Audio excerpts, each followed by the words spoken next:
नमस्कार मंडळी, दिल्लीकर मराठी या यूट्यूब वाहिनीवर मी शीतल तुम्हा सर्वांचं खूप खूप स्वागत करते।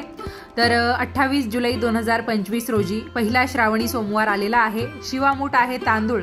तर आपल्याला काय करायचं आहे, एक मूठ अख्खे तांदूळ घ्यायचे आहे ज्याचा तुकडा झालेला नसला पाहिजे।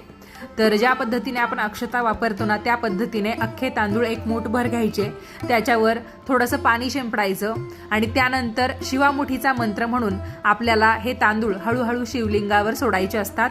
लक्षात घ्या, उजव्या हातामध्येच आपल्याला हे तांदूळ घ्यायचे आहे, मूठ पक्की दाबून धरायची।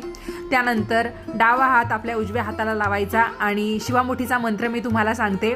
नमः शिवाय शांताय पंचवक्राय शूलिने शृंगीभुंगी महाकाल गणयुक्ताय शंभवे।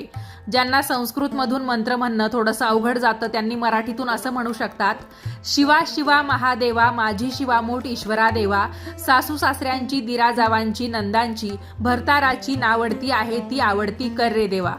तर आता हे मराठीतून मी तुम्हाला जे सांगितलं ते होतं विवाहित महिलांसाठी, पण बाकी पुरुषांनी काय म्हणावं किंवा ज्या अविवाहित मुली आहेत त्यांनी काय म्हणावं, त्याचबरोबर उपवासाबद्दलचे जे काही नियम आहेत ते सविस्तर पाहण्यासाठी तुम्ही आपल्या दिल्लीकर मराठी या यूट्यूब वाहिनीला एकदा जरूर भेट द्या। धन्यवाद।